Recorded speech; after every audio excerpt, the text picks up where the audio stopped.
ইতর লোকের কথা এখন প্রয়োজন কি? আপনার কথা বলুন। রাধারানী ইতর লোক নহে। যদি সংসারে কেউ দেবকন্যা থাকে তবে সেই রাধারানী। যদি কাহাকে পবিত্র সরল চিত্ত এ সংসারে আমি দেখিয়া থাকি তবে সেই রাধারানী। যদি কাহারও কথায় অমৃত থাকে তবে সেই রাধারানী। যথার্থ অমৃত বর্ণে বর্ণে অপ্সরার বীণা বাজে, যেন কথা কহিতে বাদো বাদো করে, অথচ সকল কথা পরিষ্কার সুমধুর অতি সরল। আমি এমন কণ্ঠ কখনো শুনি নাই, এমন কথা কখনো শুনি নাই। প্রদীপের গল্প স্বল্প, শুধুমাত্র ফান্টানে। এখানে থাকছে কিছু রহস্য, কিছু ভয়, কিছু হাসি, কিছু প্রেম আর অনেক কাহিনী। Any digital copy of this content leading to piracy is a crime. এই গল্পের যে কোনো পাইরেসির বিরুদ্ধে আইনানুগ ব্যবস্থা নেওয়া হবে। পাইরেসি দণ্ডনীয় অপরাধ। দয়া করে পাইরেসি করবেন না এবং পাইরেসি সাপোর্ট করবেন না। আজকের গল্প বঙ্কিমচন্দ্র চট্টোপাধ্যায়ের রাধারানী।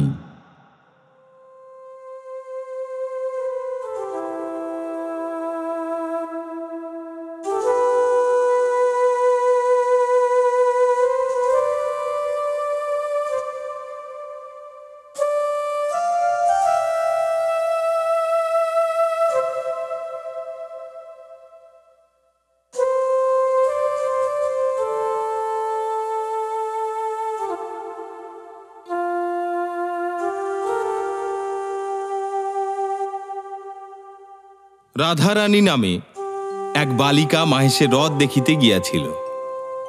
বালিকার বয়স 11 পরিপূর্ণ হয় নাই।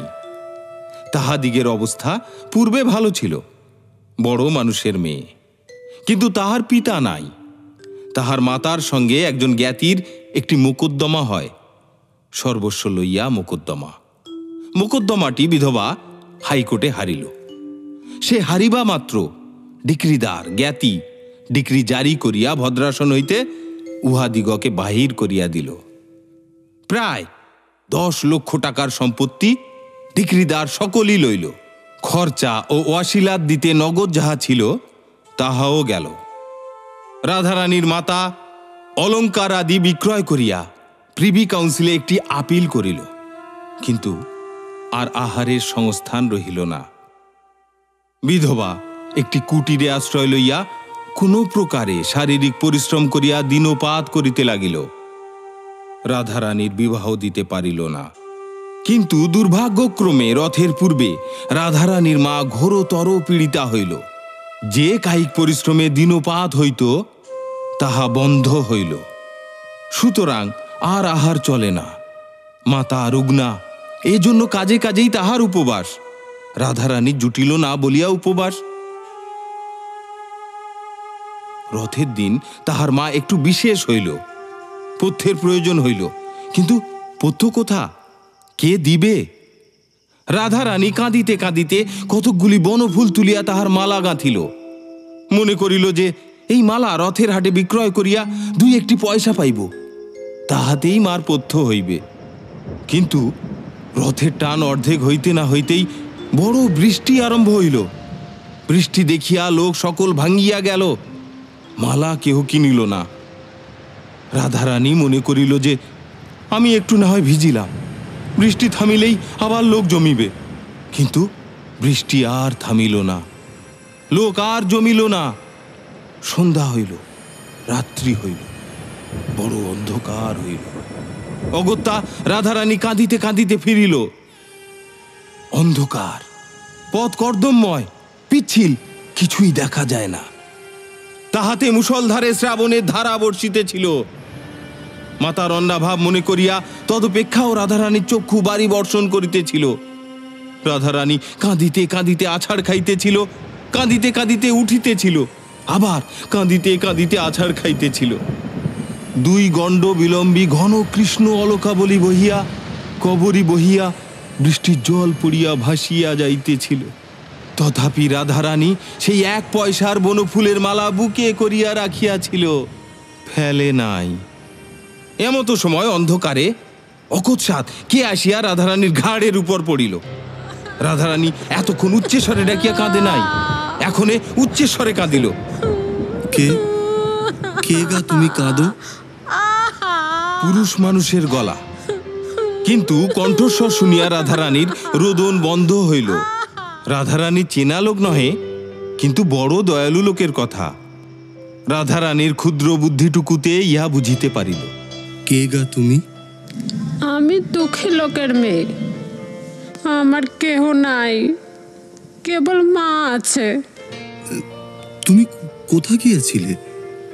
আমি হ্রদ দেখিতে গিয়াছিলাম, বাড়ি যাইব। অন্ধকারে বৃষ্টিতে পথ পাইতেছি না। তোমার বাড়ি কোথায়? শ্রীরামপুর। আমার সঙ্গে আইসো, আমিও শ্রীরামপুর যাইব। চলো, কোন পাড়ায় তোমার বাড়ি তাহা আমাকে বলিয়া দিও, আমি তোমাকে বাড়ি রাখিয়া আসিতেছি।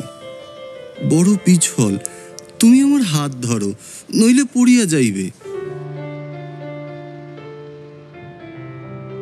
এই রূপে সেই ব্যক্তি রাধারানীকে লইয়া চলিল।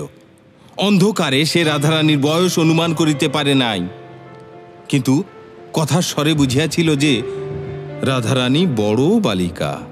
এখন রাধারানী তাহার হাত ধরায় হস্তস্পর্শে জানিল রাধারানী বড় বালিকা। তখন সে জিজ্ঞাসা করিল, তোমার বয়স কত? 10-11 বছর। তোমার নাম কি? রাধারানী। হ্যাঁ, রাধারানী। রাধারানী, তুমি ছেলে মানুষ, একেলা হ্রদ দেখিতে গিয়াছিলে কেন? তখন সে কথায় কথায় মিষ্টু মিষ্টু কথাগুলি বলিয়া সেই 1 পয়সার বনফুলের মালার সকল কথাই বাহির করিয়া লইল। শুনিল যে মাতার পথ্যের জন্য বালিকা এই মালা গাঁথিয়া রথহাটে বেচিতে গিয়াছিল। হ্রদ দেখিতে যায় নাই, সে মালাও বিক্রয় হয় নাই, এখনেও বালিকার হৃদয় মধ্যে লুক্কায়িত আছে। তখন সে বলিল, আমি তো এক ছড়া মালা খুঁজিতেছিলাম, আমাদের বাড়িতে ঠাকুর আছেন, তাহাকে পরাইব। রথের হাট শীঘ্র ভাঙিয়া গেল, আমি তাই মালা কিনিতে পারি নাই। তুমি মালা বেচো তো আমি কিনি। রাধারানীর আনন্দ হইল, কিন্তু মনে ভাবিল যে আমাকে যে এত যত্ন করিয়া হাত ধরিয়া এই অন্ধকারে বাড়ি লইয়া যাইতেছে, তার কাছে দাম লইব কি প্রকারে? তা নহিলে আমার মা খেতে পাবে না। তা নি, এই ভাবিয়া রাধারানী মালা সমভি বেহারীকে দিল। সমভি বেহারী বলিল, ইহার দাম 4 পয়সা, এই লও। এ কি পয়সা? এই যে বড় বড় ঠেকছে। ডবল পয়সা, দেখিতেছ না 2টা বই দিই নাই? তা এই যে অন্ধকার চকচক করছে, তুমি ফুলের টাকা দাও নাই তো? নতুন কলের পয়সা, তাই চকচক করছে। তা আচ্ছা, ঘরে গিয়ে প্রদীপ জেলে যদি দেখি যে পয়সা নয়, তখন ফেরাইয়া দিব। তোমাকে সেখানে একটু দাঁড়াইতে হইবে।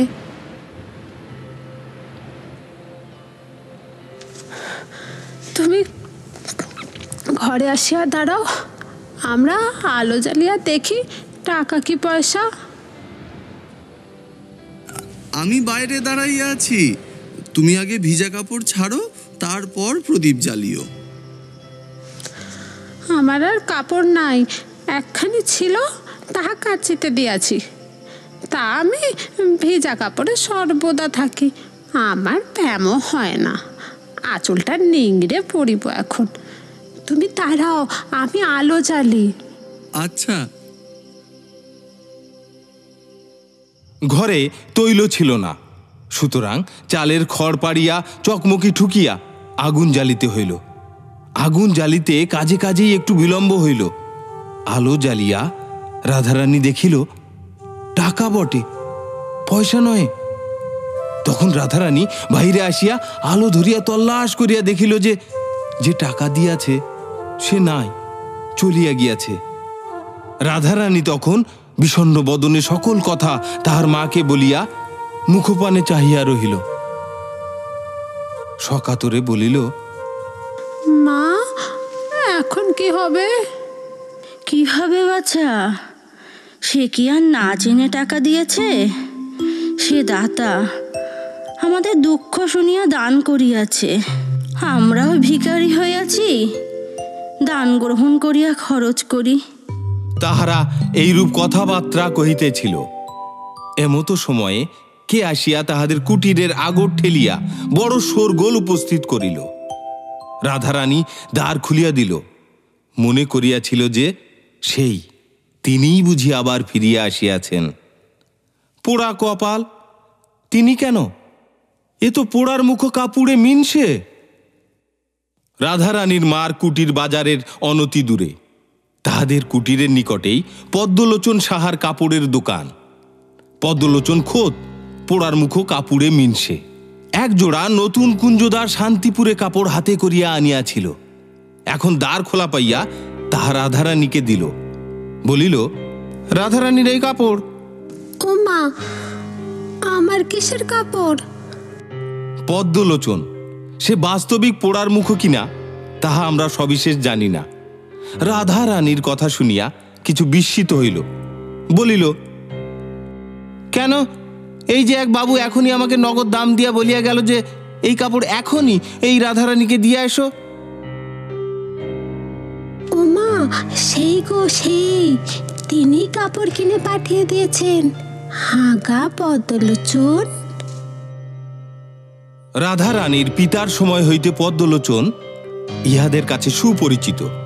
অনেকবারই ইহাদিগের নিকট যখন সুদিন ছিল, তখন 4 টাকার কাপড়ে শপথ করিয়া 8 টাকা 12.5 আনা আর 2 আনা মুনাফা লইতেন। হ্যাঁ পদ্মলোচন, বলি সে বাবুটিকে চেনো? তোমরা চেনো না? না। আমি বলি তোমাদের কুটুম্ব, আমি চিনি না। যা হোক, পদ্মলোচন 4 টাকার কাপড় আবার মায় মুনফা 8 টাকা 14.5 আনায় বিক্রয় করিয়াছিলেন। আর অধিক কথা কইবার প্রয়োজন নাই বিবেচনা করিয়া প্রসন্ন মনে দোকানে ফিরিয়া গেলেন। এদিকে রাধারানী প্রাপ্ত টাকা ভাঙাইয়া মার পথ্যের উদ্যোগের জন্য বাজারে গেল। বাজার করিয়া তৈল আনিয়া প্রদীপ জ্বালিল, মার জন্য যৎকিঞ্চিত রন্ধন করিল। স্থান পরিষ্কার করিয়া মাকে অন্ন দিবে এই অভিপ্রায়ে ঘর ঝাঁটাইতে লাগিল। ঝাঁটাইতে ঝাঁটাইতে একখানা কাগজ কুড়াইয়া পাইল, হাতে করিয়া তুলিল। এ কি মা? একখানা নোট। তবে তিনি ফেলিয়া গিয়াছেন? হ্যাঁ, তোমাকে দিয়া গিয়াছেন। দেখো, তোমার নাম লেখা আছে। হ্যাঁ মা, এমন লোক কে মা? তাহার নামও নোটে লেখা আছে। পাছে কেহ চোরা নোট বলে। হ্যাঁ, এই জন্য নাম লিখিয়া দিয়া গিয়াছেন। তাহার নাম রুক্মিণী কুমার রায়।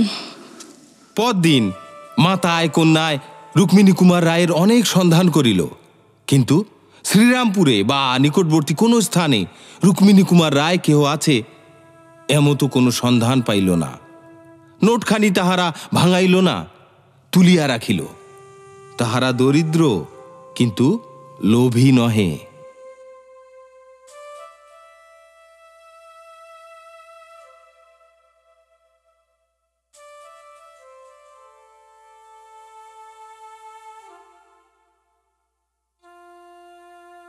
রাধারানীর মাতা পথ্য করিলেন বটে, কিন্তু সে রোগ হইতে মুক্তি পাওয়া তাহার অদৃষ্টে ছিল না।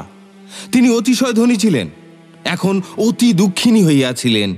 এই শারীরিক এবং মানসিক দ্বিবিধ কষ্ট তাহার সহ্য হইল না। রোগ ক্রমে বৃদ্ধি পাইয়া তাহার শেষ কাল উপস্থিত হইল। এমতো সময়ে বিলাত হইতে সংবাদ আসিল যে প্রিভি কাউন্সিলের আপিল তাহার পক্ষে নিষ্পত্তি পাইয়াছে। তিনি আপন সম্পত্তি পুনঃপ্রাপ্ত হইবেন, ওয়াসিলাতের টাকা ফেরত পাইবেন এবং তিনি আদালতের খরচা পাইবেন। কামাখ্যানাথ বাবু তাহার পক্ষে হাইকোর্টের উকিল ছিলেন। তিনি স্বয়ং এই সংবাদ লইয়া রাধারানীর মাতার কুটিরে উপস্থিত হইলেন। সুসংবাদ শুনিয়া রুগ্নার অবিরল নয়নাশ্রু পড়িতে লাগিল। তিনি নয়নাশ্রু সংবরণ করিয়া কামাখ্যা বাবুকে বলিলেন, যে প্রদীপ নিভিয়াছে তাহাতে তেল দিলে কি হইবে? আপনার সুসংবাদও আমার আর প্রাণ রক্ষা হইবে না। আমার আয়ু শেষ হইয়াছে। তবে আমার এই শোক যে রাধারানী আর অনাহারে প্রাণত্যাগ করিবে না, তাই বা কে জানে। সে বালিকা, তাহারে সম্পত্তি কে রক্ষা করিবে? কেবল আপনিই ভরসা। আপনি আমার এই অন্তিমকালে আমাকে একটি ভিক্ষা দিন, নইলে আর কাহার কাছে চাহিব?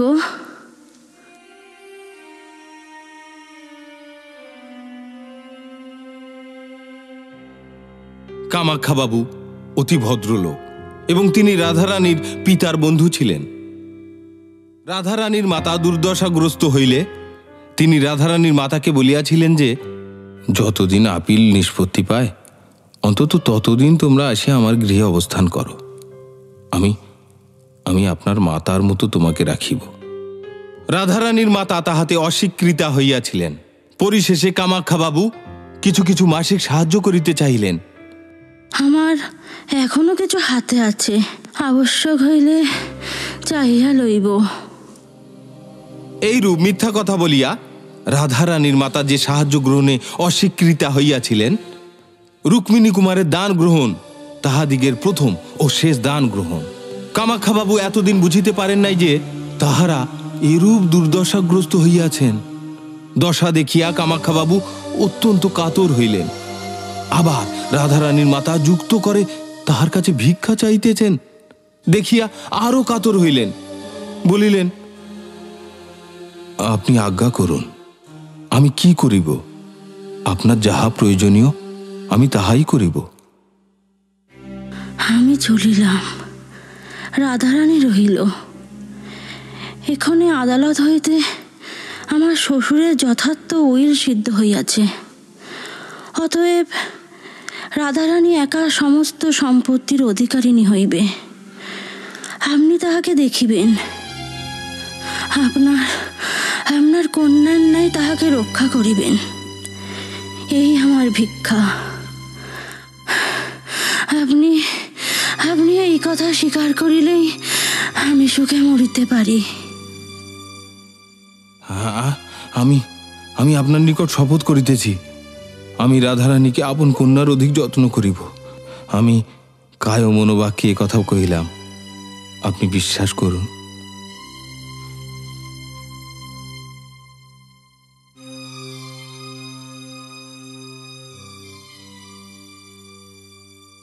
যিনি মুমূর্ষু তিনি কামাখ্যাবাবু চোখের জল দেখিয়া তাহার কথায় বিশ্বাস করিলেন। তাহার সেই শীর্ণ শুষ্ক অধরে একটু আহ্লাদের হাসি দেখা দিল। হাসি দেখিয়া কামাখ্যাবাবু বুঝিলেন ইনি আর বাঁচিবেন না।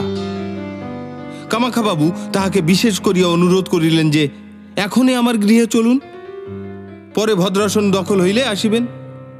রাধারানীর মাতার যে অহংকার সে দারিদ্র্যজনিত, এজন্য দারিদ্রাবস্থায় তাহার গৃহে যাইতে চাহেন নাই। এখনে আর দারিদ্র নাই, সুতরাং আর সে অহংকারও নাই। এখনে তিনি যাইতে সম্মত হইলেন। কামাখ্যাবাবু রাধারানী ও তাহার মাতাকে সযত্নে নিজালয়ে লইয়া গেলেন। তিনি রীতিমতো পীড়িতার চিকিৎসা করাইলেন, কিন্তু তাহার জীবন রক্ষা হইল না। অল্প দিনেই তাহার মৃত্যু হইল।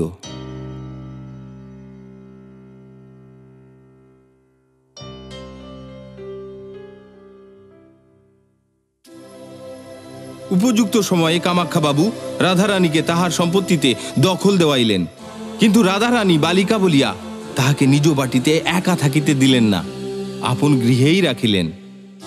বাকি রাধারানীর বিবাহ। কিন্তু কামাখ্যাবাবু নব্যতন্ত্রের লোক, বাল্য বিবাহে তাহার দেশ ছিল। তিনি বিবেচনা করিলেন যে রাধারানীর বিবাহ তাড়াতাড়ি না দিলে জাতি গেল মনে করে এমতো কেহ তাহার নাই। অতএব যবে রাধারানী স্বয়ং বিবেচনা করিয়া বিবাহে ইচ্ছুক হইবে তবে তাহার বিবাহ দিব। এখন সে লেখাপড়া শিখুক। 5 বৎসর গেল। রাধারানী পরম সুন্দরী, 16 বর্ষীয়া কুমারী, কিন্তু সে অন্তপুর মধ্যে বাস করে। তাহার সে রূপরাশি কেহ দেখিতে পায় না। এখনে রাধারানী সম্বন্ধ করিবার সময় উপস্থিত হইল। কামাখ্যাবাবুর ইচ্ছা রাধারানীর মনের কথা বুঝিয়া তাহার সম্বন্ধ করেন। তত্ত্ব জানিবার জন্য আপনার কন্যা বসন্ত কুমারীকে ডাকিলেন। বসন্তের সঙ্গে রাধারানীর সখিত্ব, উভয়ে সমবয়স্কা এবং উভয়ে অত্যন্ত প্রণয়। কামাখ্যাবাবু বসন্তকে আপনার মনোগত কথা বুঝাইয়া বলিলেন। বসন্ত সলজ্জভাবে অথচ অল্প হাসিতে হাসিতে পিতাকে জিজ্ঞাসা করিল, রুক্মিণী রায় কেহ আছে? কামাখ্যাবাবু বিস্মিত হইয়া বলিলেন, না, তা তো জানি না। কেন? বসন্ত রাধারানী আর রুক্মিণী কুমার সম্পর্কে যাহা জানিত সবই বর্ণনা করিল। সে রথের রাত্রির বিবরণ সবিস্তারে রাধারানীর কাছে শুনিয়াছিল। রাধারানী রুক্মিণী কুমার ভিন্ন আর কাহাকেও বিবাহ করিবে না, পিতাকে এই কথা বলিল। রাধারানী রুক্মিণী কুমারের একটি মানসিক প্রতিমা গড়িয়া আপনার মনে তাহা স্থাপিত করিয়াছে। যেমন দেবতাকে লোকে পূজা করে, রাধারানী সেই প্রতিমা তেমনি করিয়া প্রত্যহ মনে মনে পূজা করে। এই 5 বৎসরে এমন দিন প্রায় যায় নাই যেদিন রাধারানী রুক্মিণী কুমারের কথা আমার সাক্ষাতে একবারও বলে নাই। আর কেহ রাধারানীকে বিবাহ করিলে তাহার স্বামী সুখী হইবে না। কামাখ্যাবাবু মনে মনে বলিলেন, বাতিক, ইহার একটু চিকিৎসা আবশ্যক, কিন্তু প্রথম চিকিৎসা বোধ হয় রুক্মিণী কুমারের সন্ধান করা। কামাখ্যাবাবু রুক্মিণী কুমারের সন্ধানে প্রবৃত্ত হইলেন। স্বয়ং কলিকাতার তাহার অনুসন্ধান করিতে লাগিলেন। বন্ধুবর্গকেও সেই সন্ধানে নিযুক্ত করিলেন। দেশে দেশে আপনার মোয়াক্কেলগণকে পত্র লিখিলেন। প্রতি সংবাদপত্রে বিজ্ঞাপনও দিলেন। সে বিজ্ঞাপন এইরূপ: বাবু রুক্মিণী কুমার রায় নিম্ন স্বাক্ষরকারী ব্যক্তির সঙ্গে সাক্ষাৎ করিবেন, বিশেষ প্রয়োজন আছে। ইহাতে রুক্মিণী বাবুর সন্তোষের ব্যতীত অসন্তোষের কারণ উপস্থিত হইবে না, শ্রী ইত্যাদি। কিন্তু কিছুতেই রুক্মিণী কুমারের কোনো সন্ধান পাওয়া গেল না। দিন গেল, মাস গেল, বৎসর গেল, তথাপি কই রুক্মিণী কুমার তো আসিল না। ইহার পর রাধারানীর আর একটি ঘোরতর বিপদ উপস্থিত হইল। কামাখ্যাবাবুর লোকান্তর গতি হইল।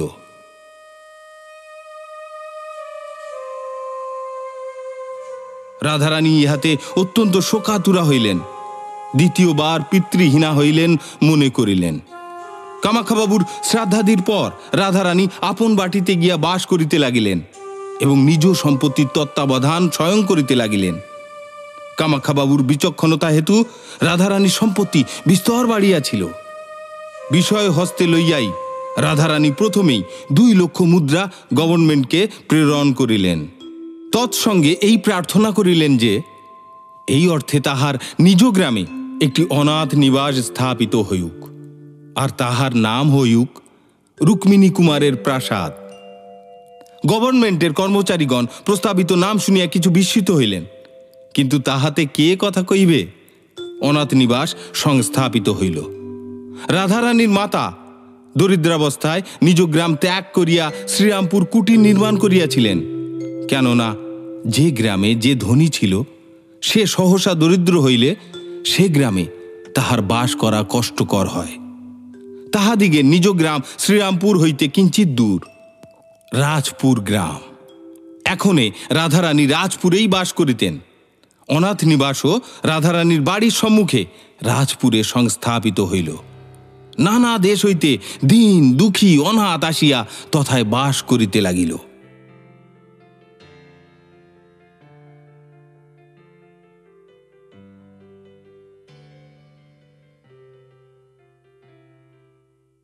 দুই এক বৎসর পরে একজন ভদ্রলোক সেই অনাথ নিবাসে আসিয়া উপস্থিত হইলেন। তাহার বয়স 35-36 বৎসর। অবস্থা দেখিয়া অতি ধীর, গম্ভীর এবং অর্থশালী লোক বোধ হয়। তিনি সেই রুক্মিণী কুমারের প্রাসাদের দ্বারে আসিয়া দাঁড়াইলেন। রক্ষকগণকে জিজ্ঞাসা করিলেন, এ কাহার বাড়ি? এ কাহারও বাড়ি নহে, এখানে দুঃখী অনাথ লোক থাকে, ইহাকে রুক্মিণী কুমারের প্রাসাদ বলে। আমি ইহার ভিতরে গিয়া দেখিতে পারি? দিন দুঃখী লোকেও ইহার ভিতর অনায়াসে যাইতেছে, আপনাকে নিষেধ কি? দর্শক ভিতরে গিয়া সব দেখিয়া প্রত্যাবর্তন করিলেন, বলিলেন, বন্দোবস্ত দেখিয়া আমার বড় আহ্লাদ হইতেছে। কে এই অন্নসত্র দিয়াছে? রুক্মিণী কুমার কি তাহার নাম? একজন স্ত্রীলোক এই অন্নসত্র দিয়েছেন। তবে ইহাকে রুক্মিণী কুমারের প্রাসাদ বলে কেন? তাহা আমরা কেহ জানি না। রুক্মিণী কুমার কার নাম? কাহারও নয়। যিনি অন্নসত্র দিয়াছেন তাহার নিবাস কোথায়? ওই যে অট্টালিকা দেখা যায়। তোমরা যাহার বাড়ি দেখাইয়া দিলে তিনি পুরুষ মানুষের সাক্ষাতে বাহির হইয়া থাকেন। রাগ করিও না, আসলে এখন অনেক বড় বড় মানুষের মেয়ে মেম লোকের মতো বাহির হইয়া থাকে, এই জন্যই জিজ্ঞাসা করিতেছি। ইনি সেরূপ চরিত্রের নন, পুরুষের সম্মুখে বাহির হন না। যিনি আসিয়াছিলেন তাহার পরিচ্ছদ সচরাচর বাঙালি ভদ্রলোকের মতো। বিশেষ পারিপাট্য অথবা পারিপাট্যের বিশেষ অভাবও কিছু ছিল না, কিন্তু তাহার অঙ্গুলিতে একটি হিরোকাঙ্গুরিও ছিল। তাহা দেখিয়া রাধারানীর কর্মকারগণ অবাক হইয়া তৎপ্রতি চাহিয়া রহিল। এত বড় হীরা তাহারা কখনো অঙ্গুরিয়ে দেখে নাই। তাহার সঙ্গে লোক কেহ ছিল না, এজন্য তাহারা জিজ্ঞাসা করিতে পারিল না যে কে ইনি। মনে করিল বাবু স্বয়ং পরিচয় দিবেন, কিন্তু বাবু কোনো পরিচয় দিলেন না। তিনি রাধারানীর দেওয়ানজির সহিত সাক্ষাৎ করিয়া তাহার হস্তে একখানি পত্র দিলেন, বলিলেন, এই পত্র আপনার মনিবের কাছে পাঠাইয়া দিয়া আমাকে উত্তর আনিয়া দিন। আমার মনিব স্ত্রী লোক, আবার অল্প বয়স্কা, এজন্য তিনি নিয়ম করিয়াছেন যে কোনো অপরিচিত লোকে পত্র আনিলে আমরা তাহা আগে না পড়িয়া তাহার কাছে পাঠাইব না। আপনি পড়ুন। দেওয়ানজি পত্র পড়িলেন। প্রিয় ভগিনী, এ ব্যক্তি পুরুষ হইলেও ইহার সহিত গোপনে সাক্ষাৎ করিও, ভয় করিও না। যে মতো ঘটে আমাকে লিখিও। শ্রীমতী বসন্ত কুমারী। কামাখ্যাবাবুর কন্যার স্বাক্ষর দেখিয়া কেহ আর কিছু বলিল না। পত্র অন্তপুরে গেল। অন্তপুর হইতে পরিচারিকা পত্রবাহক বাবুকে লইতে আসিল। আর কেহ সঙ্গে যাইতে পাইল না, হুকুম নাই।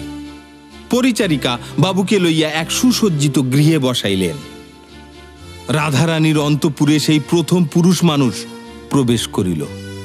দেখিয়া একজন পরিচারিকা রাধারানীকে ডাকিতে গেল, আর একজন অন্তরালে থাকিয়া আগন্তুককে নিরীক্ষণ করিতে লাগিল।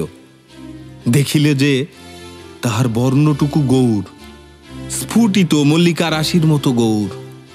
তাহার শরীর দীর্ঘ, ঈষৎ স্থূল, কপাল দীর্ঘ, অতি সূক্ষ্ম পরিষ্কার ঘন কৃষ্ণ সুরঞ্জিত কেশ জালে মণ্ডিত, চক্ষু বৃহৎ, কটাক্ষ স্থির, ভ্রুযুগল সূক্ষ্ম, ঘন দুরায়ত এবং নিবিড় কৃষ্ণ, নাসিকা দীর্ঘ এবং উন্নত, অষ্টাধর রক্তবর্ণ, ক্ষুদ্র এবং কোমল, গ্রীবা দীর্ঘ অথচ মাংস, অন্যান্য অঙ্গ বস্ত্রে আচ্ছাদিত, কেবল অঙ্গুলিগুলি দেখা যাইতেছে, সেগুলি শুভ্র সুগঠিত এবং একটি বৃহদাকার হীরকে রঞ্জিত।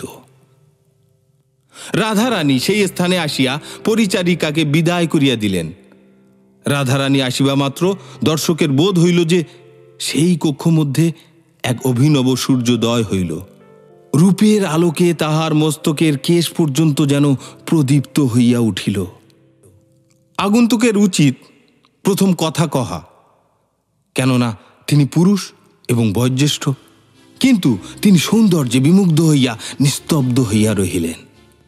রাধারানী একটু অসন্তুষ্ট হইয়া বলিলেন, আপনি এরূপ গোপনে আমার সঙ্গে সাক্ষাতের অভিলাষ করিয়াছেন কেন? আমি স্ত্রী লোক, কেবল বসন্তের অনুরোধেই আমি ইহা স্বীকার করিয়াছি। আমি আপনার সহিত এরূপ সাক্ষাতের অভিলাষী হইয়াছি, ঠিক তা নয়। তা নয় বটে, তবে বসন্ত কি জন্য এরূপ অনুরোধ করিয়াছেন? তাহা কিছু লেখেন নাই। বোধহয় আপনি জানেন। আগন্তুক একখানি অতি পুরাতন সংবাদপত্র বাহির করিয়া তাহা রাধারানীকে দেখাইলেন। রাধারানী পড়িলেন, কামাখ্যাবাবুর স্বাক্ষরিত রুক্মিণী কুমার সম্বন্ধে সেই বিজ্ঞাপন। রাধারানী দাঁড়াইয়াছিলেন। দাঁড়াইয়া দাঁড়াইয়া নারিকেল পত্রের ন্যায় কাঁপিতে লাগিলেন। আগন্তুকের দেবতুল্য গঠন দেখিয়া মনে ভাবিলেন, ইনি ইনি আমার সেই রুক্মিণী কুমার। আর থাকিতে পারিলেন না, জিজ্ঞাসা করিয়া বসিলেন, আপনার নাম কি রুক্মিণী কুমার বাবু? না,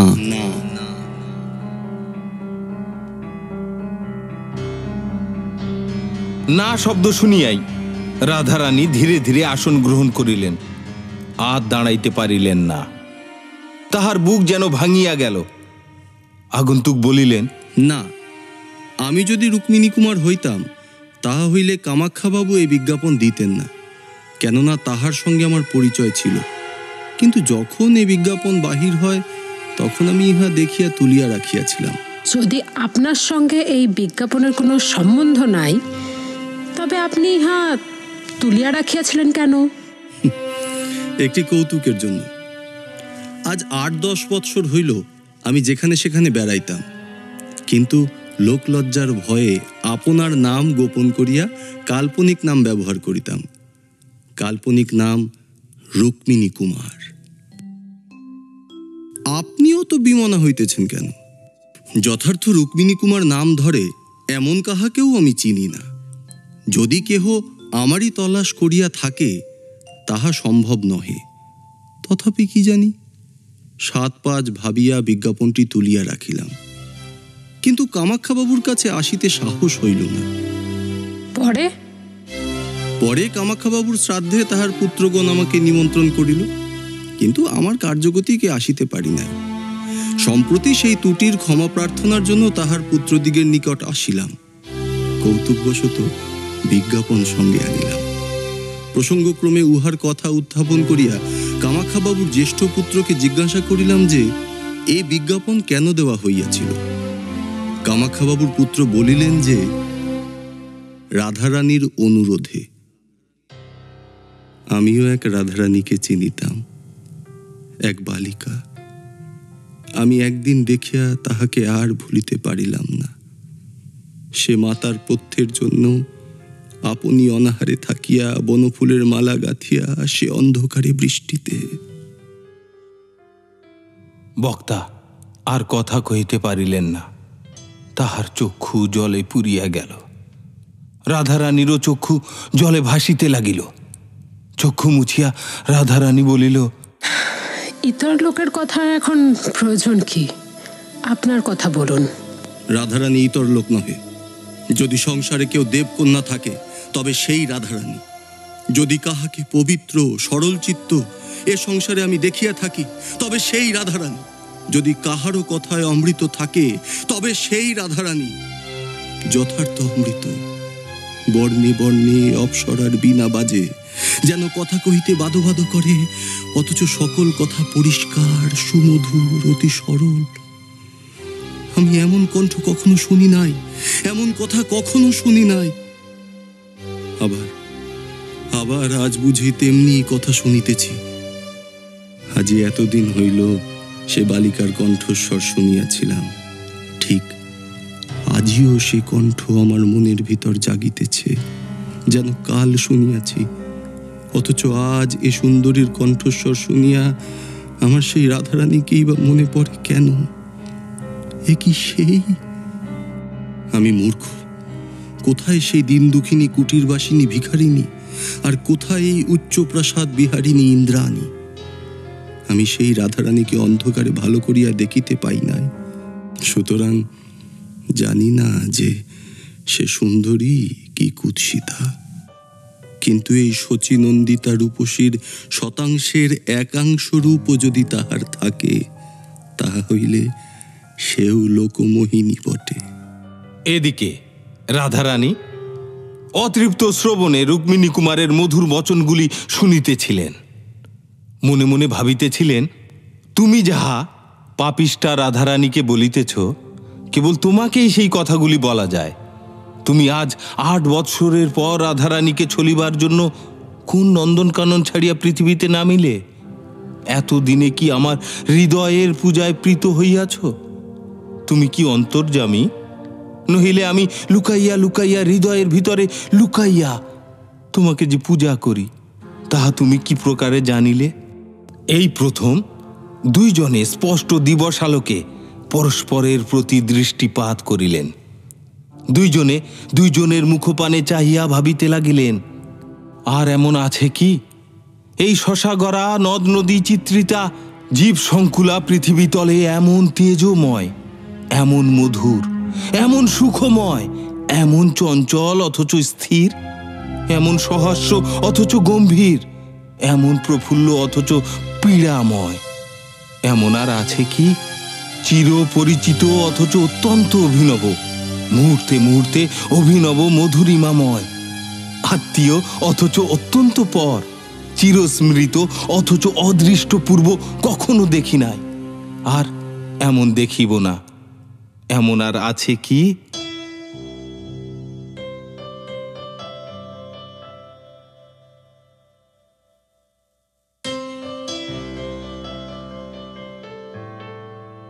তা আপনি এতক্ষণ কেবল সেই ভিখারিনীর কথাই বলিলেন।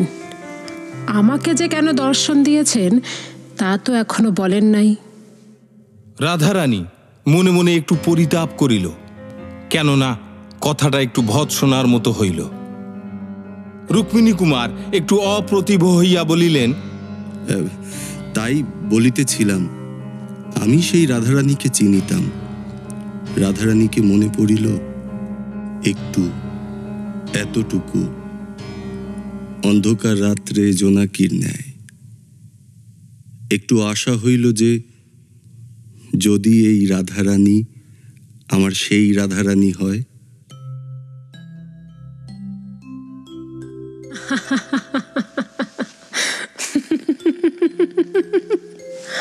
আগা না এসে কি থাকা জায়গা? তোমরা আমার রাধারানীর নিন্দা করিও না। রুক্মিণী কুমারও মনে মনে ছল ধরিল। এ তুমি বলে কেন? কে? আমারই রাধারানী। আমি এক রাত্রি মাত্র তাহাকে দেখিয়াছি বা কেমন করিয়া বলি, এই 8 বৎসরেও তাহাকে ভুলি নাই। আমারই রাধারানী। হোক আপনারই রাধারানী। সেই ক্ষুদ্র আশায় আমি কামাখ্যাবাবুর জ্যেষ্ঠ পুত্রকে জিজ্ঞাসা করিলাম, রাধারানী কে? কামাখ্যাবাবুর পুত্র সবিস্তারে পরিচয় দিতে বোধহয় অনিচ্ছুক ছিলেন। কেবল বলিলেন, আমাদিগের কোনো আত্মীয়ার কন্যা। যেখানে তাহাকে অনিচ্ছুক দেখিলাম সেখানে আর অধিক পীড়াপিড়ি করিলাম না। কেবল জিজ্ঞাসা করিলাম, রাধারানী কেন রুক্মিণী কুমারের সন্ধান করিয়াছিলেন শুনিতে পাই কি? যদি প্রয়োজন হয় তো বোধ করি আমি কিছু সন্ধান দিতে পারি। আমি এই কথা বলিলে তিনি বলিলেন, কেন রাধারানী রুক্মিণী কুমারকে খুঁজিয়াছিলেন তাহা আমি সবিশেষ জানি না। আমার পিতৃ ঠাকুর জানিতেন, বোধ করি আমার ভগিনীও জানিতে পারেন। যেখানে আপনি সন্ধান দিতে পারেন বলিতেছেন সেখানে আমার ভগিনীকে জিজ্ঞাসা করিয়া আসিতে হইতেছে। এই বলিয়া তিনি উঠিলেন। প্রত্যাগমন করিয়া তিনি আমাকে যে পত্র দিলেন সেই পত্র আপনাকে দিয়াছি। তিনি আমাকে এই পত্র দিয়া বলিলেন, আমার ভগিনী সবিশেষ কিছু ভাঙিয়া চুরিয়া বলিলেন না, কেবল এই পত্র দিলেন আর বলিলেন যে এই পত্র লইয়া তাহাকে স্বয়ং রাজপুরে যাইতে বলুন। রাজপুরে যিনি অন্নসত্র দিয়াছেন তাহার সঙ্গে সাক্ষাৎ করিতে বলিবেন। আমি সেই পত্র লইয়া আপনার কাছে আসিয়াছি।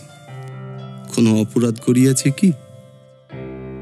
জানি না, বোধ হয় যে আপনি মহাভ্রমে পতিত হইয়া এখানে আসিয়াছেন। আপনার রাধারানী কে তাহা আমি চিনি না, বলিতে পারিতেছি না। সে রাধারানীর কথা কি শুনিলে বলিতে পারি, আমা হইতে তাহার কোনো সন্ধান পাওয়া যাইবে কিনা। রুক্মিণী সেই রথের কথা সবিস্তারে বলিলেন, কেবল নিজ দত্ত অর্থ বস্ত্রের কথা কিছু বলিলেন না। রাধারানী বলিলেন, স্পষ্ট কথা মার্জনা করিবেন। আপনাকে রাধারানীর কোনো কথা বলিতে সাহস হয় না, কেননা আপনাকে দয়ালু লোক বোধ হইতেছে না। যদি আপনি সেরূপ দয়াদ্রচিত্ত হইতেন, তাহা হইলে আপনি যে ভিখারি বালিকার কথা বলিলেন, তাহাকে অমন দুর্দশাপন্ন দেখিয়া অবশ্য তার কিছু আনুকূল্য করতেন। কই, আনুকূল্য করার কথা তো কিছু আপনি বলিলেন না। আনুকূল্য বিশেষ কিছুই করিতে পারি নাই। আমি সেদিন নৌকোপথে হ্রদ দেখিতে আসিয়াছিলাম, পাছে কেহ জানিতে পারে, সেই জন্য ছদ্মবেশে রুক্মিণী কুমার রায় পরিচয়ে লুকাইয়া আসিয়াছিলাম। অপরাহ্নে ঝড় বৃষ্টি হওয়াতে বোটে থাকিতে সাহস না করিয়া একা তটে উঠিয়া আসিয়াছিলাম। সঙ্গে যাহা অল্প ছিল তাহা রাধারানীকেই দিয়াছিলাম, কিন্তু সে অতি সামান্য। পরদিন প্রাতে আসিয়া উহাদিগের বিশেষ সংবাদ লইব মনে করিয়াছিলাম, কিন্তু সেই রাত্রে আমার পিতার পীড়ার সংবাদ পাইয়া তখনই আমাকে কাশী যাইতে হইল। পিতা অনেকদিন রুগ্ন রহিলেন। কাশী হইতে প্রত্যাগমন করিতে আমার বৎসরাধিক বিলম্ব হইল। বৎসর পর আমি ফিরিয়া আসিয়া আবার সেই কুটিরের সন্ধান করিলাম, কিন্তু তাহাদিগকে আর সেখানে দেখিলাম না। একটি কথা জিজ্ঞাসা করিতে ইচ্ছা করিতেছে। বোধ হয় সেই রথের দিন নিরাশ্রয় বৃষ্টি বাদলে আপনাকে সেই কুটিরেই আশ্রয় লইতে হইয়াছিল। তা আপনি কতক্ষণ সেখানে অবস্থিতি করিলেন? অধিকক্ষণ নহে। আমি যাহা রাধারানীর হাতে দিয়াছিলাম তাহা দেখিবার জন্য রাধারানী আলো জ্বালিতে গেল। আমি সেই অবসরে তাহার বস্ত্র কিনিতে চলিয়া আসিলাম। আর কি দিয়া আসিলেন? আর কি দিব, একখানি ক্ষুদ্র নোট ছিল, তাহা কুটিরে রাখিয়া আসিলাম। নোটখানি ওরূপে দেওয়া বিবেচনা সিদ্ধ হয় নাই। তাহারা মনে করিতে পারে আপনি নোটখানি হারাইয়া গিয়াছেন। না, আমি পেন্সিলে লিখিয়া দিয়াছিলাম রাধারানীর জন্য, তাহাতে নাম স্বাক্ষর করিয়াছিলাম রুক্মিণী কুমার রায়। যদি সেই রুক্মিণী কুমারকে সেই রাধারানী অন্বেষণ করিয়া থাকে, এই ভরসায় বিজ্ঞাপনটি তুলিয়া রাখিয়াছিলাম। ভগবান বুঝি সে কথাও শুনিলেন। বিশুদ্ধ চিত্তে যাহা বলিবে তাহাই বুঝি তিনি শুনেন। রাধারানী ভাবিতে লাগিলেন, ইনি তো রুক্মিণী কুমার, আমিও সেই রাধারানী। দুইজনের জন্য মন তুলিয়া রাখিয়াছি। এখন উপায়? আমি যে রাধারানী তাহাও উহাকে বিশ্বাস করাইতে পারি। তারপর উনি কি জাতি তা কে জানে। জাতিটা এখন জানতে পারা যায়, কিন্তু উনি যদি আমার জাতি না হন, তবে ধর্ম বন্ধন ঘটিবে না, চিরন্তনের যে বন্ধন তাহা ঘটিবে না, প্রাণের বন্ধন ঘটিবে না। তবে আর উহার সঙ্গে কথায় কাজ কি?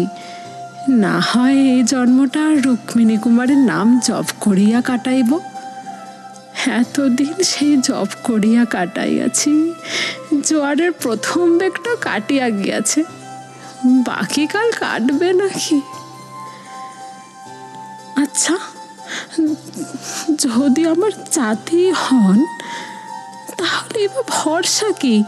উনি তো দেখতেছি বয়ঃপ্রাপ্ত কুমার। এমন সম্ভাবনা কি? তা হলেনি বা বিবাহিত? না না, তা হইবে না। নাম জপ করিয়া মরি, সে অনেক ভালো। সতীন সহিতে পারিব না। তবে এখন কর্তব্য কি? জাতির কথাটা জিজ্ঞাসা করিয়াই কি হইবে? তবে রাধারানীর পরিচয়টা দিই, আর উনিকে তাহা জানিয়া লই। কেননা রুক্মিণী কুমার তো নাম নয়, তা তো শুনিলাম। যে নাম জপ করিয়া মরিতে হইবে তা শুনিয়া লই, তারপর বিদায় দিয়া কাঁদিতে বসি। অপরামুখী বসন্ত, না বুঝিয়া না জানিয়া হে সামগ্রী কেন পাঠাইলি? জানিস নাকি, এ জীবন সমুদ্র অমন করিয়া মন্থন করিতে গেলে কাহারও কপালে অমৃত, কাহারও কপালে গরল ওঠে। রাধারানী রুক্মিণী কুমারের নিকট আসিয়া উপস্থিত হইলেন। রুক্মিণী কুমার তখন বলিলেন, আপনি আমাকে বিদায় দিয়াও যান নাই। আমি যে কথা জানিবার জন্য আসিয়াছি তাহাও জানিতে পারি নাই, তাই এখনো যাই নাই। আপনি রাধারানীর জন্য আসিয়াছেন তাহা আমারও মনে আছে। এ বাড়িতে একজন রাধারানী আছে, সত্য বটে, সে আপনার নিকট পরিচিত হইবে কিনা সেই কথাটা ঠিক করিতে গিয়াছিলাম। আপনি বলিয়াছেন রুক্মিণী কুমার আপনার যথার্থ নাম নহে। রাধারানীর যে আরাধ্য দেবতা তাহার নাম পর্যন্ত এখনো সে শুনিতে পায় নাই। আরাধ্য দেবতা কে বলিল? আমার নাম দেবেন্দ্র নারায়ণ রায়। সে কথা পরে হবে। রাধারানী কই? ভোজনের পর সে কথা বলিব। মনে দুঃখ থাকিলে ভোজনে তৃপ্তি হয় না। রাধারানীর জন্য এত দুঃখ কেন? তাহা জানি না, বড় দুঃখ, 8 বৎসরের দুঃখ, তাই জানি। হঠাৎ রাধারানীর পরিচয় দিতে আমার কিছু সংকোচ হইতেছে। আপনি রাধারানীকে পাইলে কি করিবেন? কি আর করিব, একবার দেখিব। একবার দেখিবার জন্য এই 8 বৎসর এত কাতর? রকম রকমের মানুষ থাকে। আচ্ছা, আমি ভোজনের পরে আপনাকে আপনার রাধারানী দেখাইব। ওই বড় আয়না দেখিতেছেন, উহার ভিতর দেখাইব। চাক্ষুষ দেখিতে পাইবেন না। চাক্ষুষ সাক্ষাতেই বা কি আপত্তি? আমি যে 8 বৎসর কাতর। সে কথাটাই তো বিশ্বাস হয় না। আপনি 8 বৎসর পূর্বে তাহাকে দেখিয়াছিলেন, তখন তাহার বয়স কত? 11 হইবে। 11 বৎসরের বালিকার উপর এত অনুরাগ হয় নাকি? কখনো শুনি নাই। তবে মনে করুন কৌতূহল। সে আবার কি? শুধুই দেখিবার ইচ্ছা। তা দেখাইব ওই বড় আয়নার ভিতর। আপনি বাহিরে থাকিবেন। কেন? সম্মুখ সাক্ষাতে আপত্তি কি? সে কুলের কুলবতী। আপনিও তো তাই। আমার কিছু বিষয় আছে, নিজে তাহার তত্ত্বাবধান করি, সুতরাং সকলের সম্মুখে আমাকে বাহির হইতে হয়। আমি কাহারও অধীন নই, সে তাহার স্বামীর অধীন, স্বামীর অনুমতি ব্যতীত। স্বামী? হ্যাঁ, আশ্চর্য হইলেন যে? বিবাহিতা? হিন্দুর মেয়ে, 19 বৎসর বয়স, বিবাহিতা নহে? দেবেন্দ্র নারায়ণ অনেকক্ষণ মাথায় হাত দিয়া রহিলেন। রাধারানী বলিলেন, কেন, আপনি কি তাহাকে বিবাহ করিতে ইচ্ছা করিয়াছিলেন? মানুষ কি না ইচ্ছা করে। এরূপ ইচ্ছা রানীজি জানিতে পারিয়াছেন কি? রানীজি কেহ ইহার ভিতর নাই। রাধারানী সাক্ষাতের অনেক পূর্বেই আমার পত্নী বিয়োগ হইয়াছে। জয় জগদীশ্বর, আর ক্ষণকাল যেন আমার এমনই সাহস থাকে। তা শুনিলেন তো, রাধারানী পরস্ত্রী। এখনো কি তাহার দর্শন অভিলাষ করেন? করিবই কি? সে কথাটা কি আপনার যোগ্য? রাধারানী আমার সন্ধান করিয়াছিল কেন, তাহা এখনো আমার জানা হয় নাই। আপনি রাধারানীকে যাহা দিয়াছিলেন তাহা পরিশোধ করিবে বলিয়া। আপনি শোধ লইবেন কি? যা দিয়াছি তাহা পাইলে লইতে পারি। তা কি কি দিয়াছেন? একখানা নোট। এই নিন।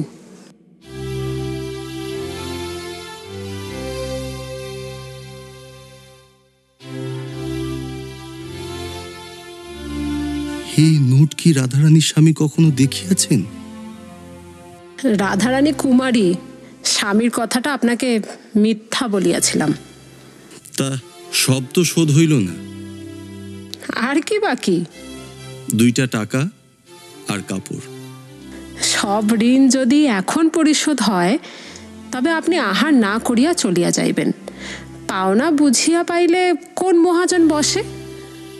ঋণের সে অংশ ভোজনের পর রাধারানী পরিশোধ করিবে। আমার যে এখনো অনেক পাওনা বাকি। আবার কি? রাধারানীকে মন প্রাণ দিয়েছি। অনেক দিন পাইয়াছেন। রাধারানীর মন প্রাণ আপনি অনেক দিন লইয়াছেন, তা সে দেনাটা শোধবোধ গিয়াছে। সুদ কিছু পাই না। পাইবেন বই কি? কি পাইব? শুভ লগ্নে সুত হিবুক যোগে এই অধম নারী দেহ আপনাকে দিয়া রাধারানী ঋণ হইতে মুক্ত হইবে।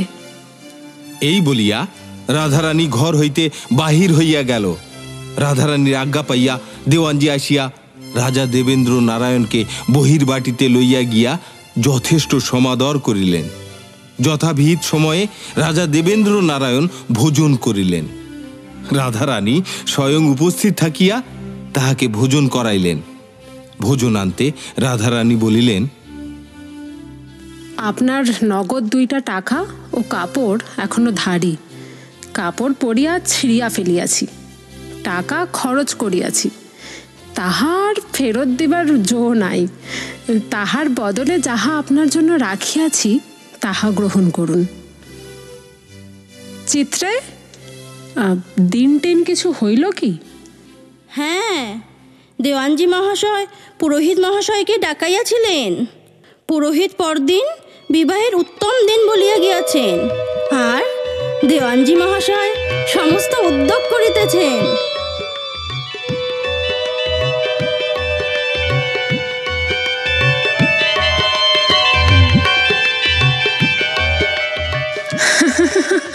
শাক বাজাইল কে? আজ্ঞে আমি। কেন বাজাইলি? কিছু পাইব বলিয়া।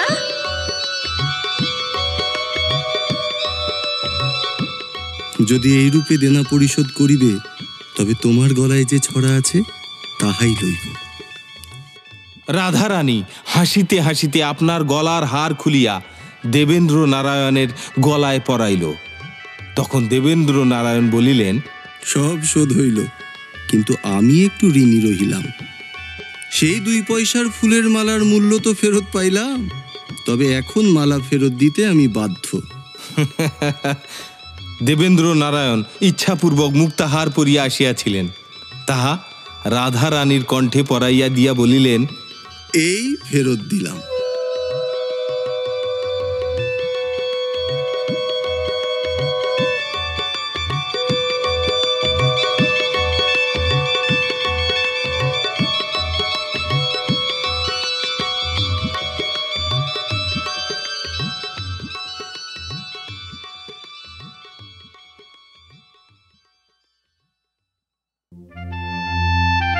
প্রদীপের গল্প স্বল্প আজ এই পর্যন্ত। পরের সপ্তাহে শনিবার ঠিক বিকেল 5টায় হাজির হব এক নতুন গল্প নিয়ে। শুনছেন তো আপনি? অন্যকে শোনানোর জন্য like, share and subscribe my channel ফান্টান।